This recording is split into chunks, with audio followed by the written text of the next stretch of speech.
My name is Brittany. And I learned that betrayal can look exactly like the Austin airport drop-off curb. Sticky with July heat. You'd think the most humiliating part of our congratulations family trip would be when my sister Rachel took my window seat. You'd be wrong. The most humiliating part is your mother, Linda, leaning across the passenger seat. Her sunglasses, a perfect, reflective shield. I couldn't get the big one checked. Honey, such a hassle. This is just easier. My suitcase. My entire life. She hands me a bus ticket. A one-way ticket. And a congrats card with a crisp $100 bill inside. My father, Thomas, just nods. He doesn't look at me. He puts the car in drive. The car turns the corner and is gone. I'm left standing on the concrete. A ghost they forgot to bury. I don't pick a direction. I just pick a bus that's leaving. The bus drops me in a part of Austin I've only ever seen from a highway overpass. My feet are numb. My phone is a useless black rectangle. The $100 in my pocket feels less like a lifeline and more like a timer. I find a room for rent on a street that smells like stale beer and fried onions. It's above a bar called the Rusty Nail. The sign flickers. Promising tetanus. The landlord is a man whose t-shirt has given up. He doesn't ask for a deposit. He just wants the first week in cash. The room is small. The floor is sticky. The window looks at a brick wall. At night, the music from downstairs doesn't rattle the walls. It soaks into them. The bass line becomes my new pulse. The new standards. It's a palace. It has a lock that works. I open a small, stained notebook. The one I used to hide in my backpack. I'm the kind of girl who draws the things she can't find the words for. I write survival fund on an envelope and slide my remaining cash inside. It looks pathetic. The endurance, I learn, is a schedule. My alarm goes off at 4 a.m. First job, coffee shop barista. I learn to steam milk until it's perfect. To smile at people who look through me. To say, have a great day, like I mean it. I smell like burnt coffee and fake vanilla. My second job is from noon to 5. Hotel housekeeping. I clean up the lives of strangers. I scrub showers and change sheets that smell like other people's sleep. I am a ghost in a blue uniform. I'm paid in cash. $10 an hour. Under the table. My third job is from 10 p.m. to 2 a.m. Bakery dishwasher. This is the worst one. The air is thick with the smell of sugar, old sourdough, and industrial bleach. I scrub sheet pans until my hands are raw. My back screaming. The sound of the metal scraper on metal pans ringing in my ears. But I watch. I watch the night baker. A gruff man named Paul. Move with a quiet focus. I watch how he handles the dough. How he scores the bread. How he pipes icing with a steady hand. He never speaks to me. I'm just the girl who cleans his mess. I get back to my room at 2:30 a.m. The bar downstairs is finally quiet. The silence in my head is deafening. This is the kind of loneliness that doesn't just make you feel alone. It makes you feel invisible. I scroll through my old contacts. My sister Rachel. My mother Linda. I type I'm safe and delete it. I type where is my suitcase and delete it. I type why and I delete that. 2. I've stopped crying. The rage I thought I'd feel isn't there. It's just this cold, all hollow space. I open my stained notebook. I don't write. I draw. I draw a cake with 5 tiers. Covered in sugar lace, so fine it looks like it would break if you breathed on it. I draw delicate, impossible flowers made of spun sugar. I design flavors I've never tasted. Rose water and pistachio, cardamom and citrus. I sketch these impossible, beautiful things in a room that smells like bleach and old beer. While a bar fight echoes up from the street. I draw because it's the only part of my life I can control. It's not much, But it's more than I had at the airport. It's a start. The endurance breaks when you finally find a person. For me, that person was Maya. She worked the morning shift with me at the coffee shop. Purple hair, faded to a kind of dusty lavender. A tattoo of a skeptical-looking jellyfish on her arm. And sarcasm so sharp it could cut through the morning rush. I was drawing on a stack of napkins during a lull. Lost in a design for a 3-tiered wedding cake. She slid into the stool opposite me. "New girl," she said. "You look like you fell out of a before picture in a witness protection brochure." I just looked at my hands. Stained with coffee grounds. "Brittany." She smirked. "Maya, I used to have dreams. Too. Then I realized caffeine pays better." She tapped the napkin. "That's a lot of drawing for a napkin. You good?" "Just messing around." "Ooh?" She squinted at the drawing. "That's a cake." "Right. Looks too complicated. Looks like it would cost more than my car." She took a picture with her phone anyway. "My friend thinks latte art is high art. This'll blow his mind." I didn't expect anything. But she kept talking to me. She'd bring me half a sandwich from her own lunch. She'd cover for me when I was 5 minutes late from the hotel job. She was the first person in 3 months who had looked at me like I was actually there.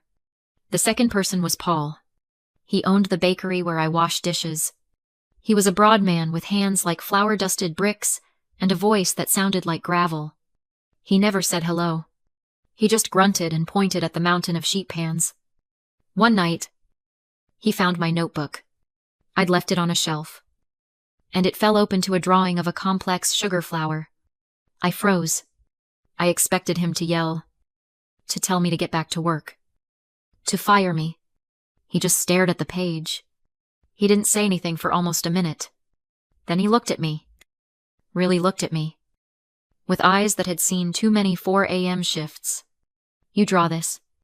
I nodded. My throat tight. He grunted. "It's not bad. The structure's wrong. You need support dowels for that kind of weight." I just stared at him. He sighed, wiping his hands on his apron.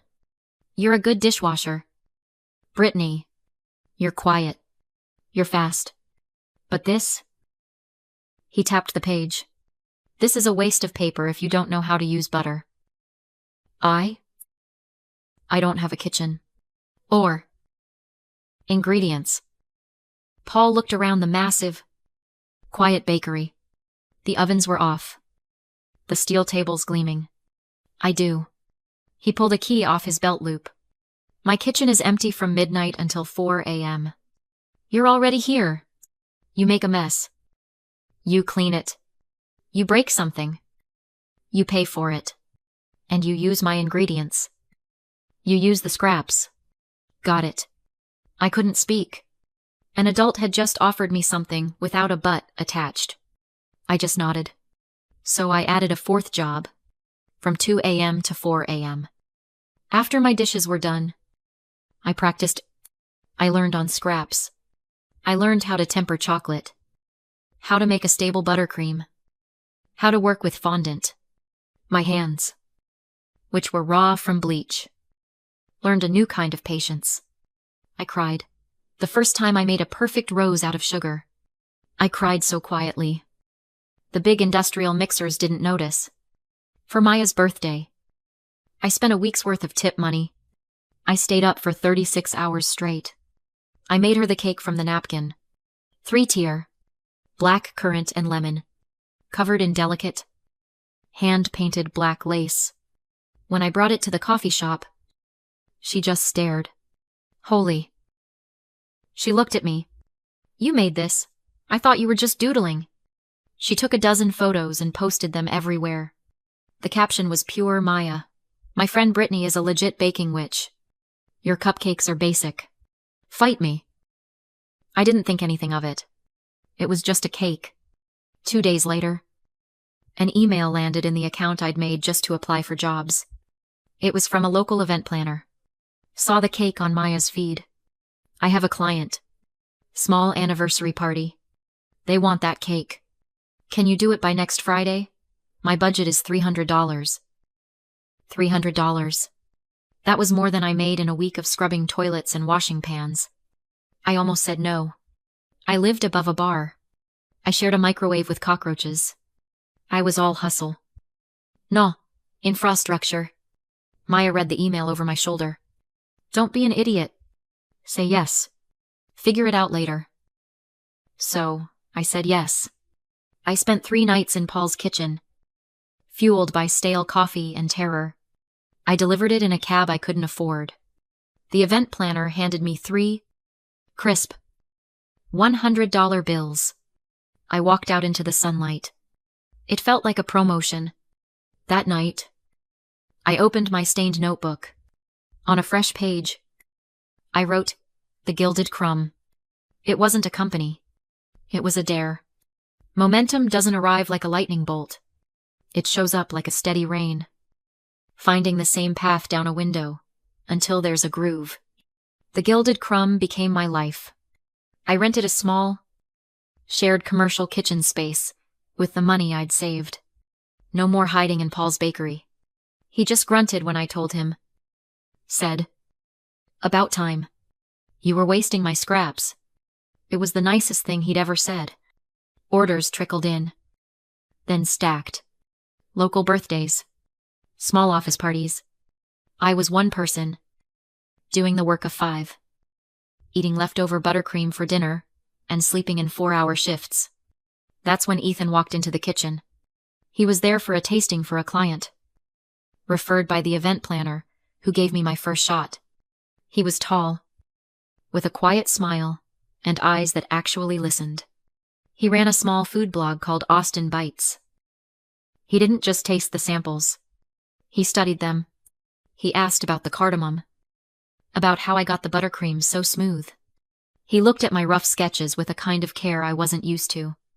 You design like an architect, he said, tapping a drawing. Most people just bake. You're building something. He blinked. I'm just trying to make sure it doesn't fall over. He smiled. That, too. He ordered a cake for his client. But he came back a week later with a camera. I'm doing a series, he said. On people who make things with their hands. We shoot it. Cut it. Give you the files. No charge. I think people should see how you work. I should have said no. I was allergic to attention. It still felt like a trap. But he had a kindness I wasn't afraid of. Okay, I said. He spent an afternoon filming. He didn't make me perform. He just got close-ups of my hands piping. Of the steam rising from the ovens. Of the sketches pinned to my wall. He let the sound of the kitchen breathe. He titled the post, The Baker Who Works in the Dark, and uploaded it to his blog. It got shared. Then it got shared again. By a national food account. The kind with millions of followers. My phone didn't just buzz. It screamed. It was a vibration that felt like the whole floor was shaking. The inbox, which used to get 2 emails a day, suddenly had 200. Orders. Questions. Praise from strangers in states I'd never visited. And then, one email made my stomach clench so hard, I thought I'd be sick. The subject line was, Brand Collaboration Opportunity. It was from a woman named Emily. The email was slick. Love your aesthetic. Brittany, your story is so authentic. We'd love to talk about a brand partnership. I didn't recognize the name. I almost deleted it. But I scrolled down to the signature. Emily. PR manager. Linda, my mother's last name, Realty. My mother's firm. My blood went cold. I reread the sentence. I clicked the link. And there she was. A smiling picture of Emily on my mother's corporate website. Our newest addition. I sat there. On a flour sack. The sound of the industrial fridge humming. And for the first time, it all made sense. Attached to the email was a glossy PDF. An invitation. the Family and Friends Charity Gala, hosted by my mother's firm, and on the event committee list. Her name, Rachel. My sister's name. They hadn't spoken to me in 3 years. Not one text. Not one call. I had been in the same city, scrubbing their toilets in their hotels, serving them coffee at their coffee shops. I was invisible. But now, a stranger with a camera had told them I was valuable. I finally understood. In a family like mine, you aren't a person. You're a reflection. You're a source of supply. When I was the girl at the airport curb with no suitcase, I was bad supply. I was a failure. A secret. A story to be hidden.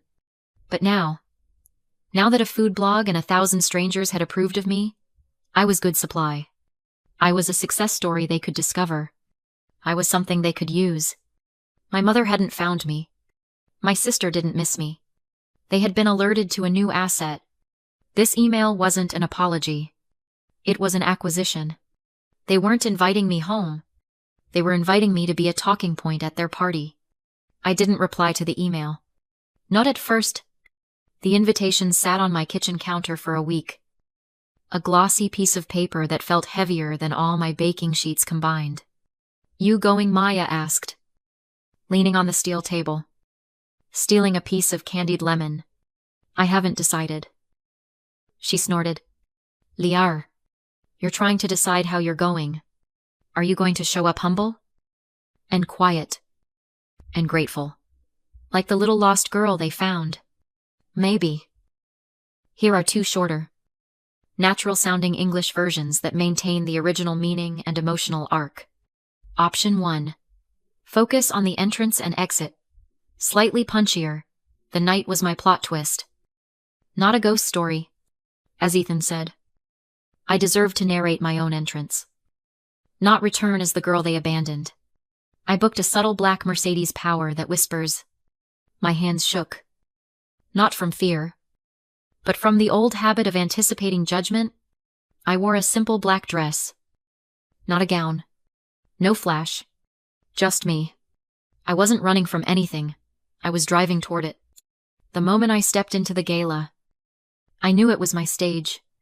My family mother, Linda. Father, Thomas. And Sister Rachel didn't recognize me until Rachel's smile froze. The silence was delicious. I walked straight past them to the bar. When my mother, Linda, finally approached, all forced pride and frantic clicking heels, I saw my chance. "Hello? Linda," I said, my voice steady. "Funny. You didn't find me until a food blogger did." Rachel, the golden child, hissed about me making a scene. I hit back with the only truth she understood. "I remember. Charity." "Rachel, it used to look like $100 and a one-way bus ticket." The silence was complete. When the PR manager, Emily, swooped in, seeing my struggle as a mere narrative for profit, I set my glass down. "My work isn't available for your brand," I said. "And my story is not for sale." I turned to leave. My mother grabbed my arm, asking why I came, if only to ruin their night. I looked at her until she let go. "I just came to make sure I wasn't the one who disappeared." Walking out, the solid, expensive thunk of the car door shut out their noise. I deleted Emily's email. I realized survival isn't an act of hate. It's the courage to prune your own family tree. I drove not home, but to my new commercial kitchen. The Gilded Crumb. Maya and Ethan were there with tacos and cheap beer, my found family. I belonged here. In the smell of yeast and chocolate, I smiled, tied on my apron, and got back to work. Years later, with my own successful shop, I write a new list of goals. It's not about revenge, it's about living. This is my message to you, the black sheep. Your blood is not a cage. Your found family is the grand prize. Don't shrink yourself to fit their tiny, suffocating table. Go build a bigger one.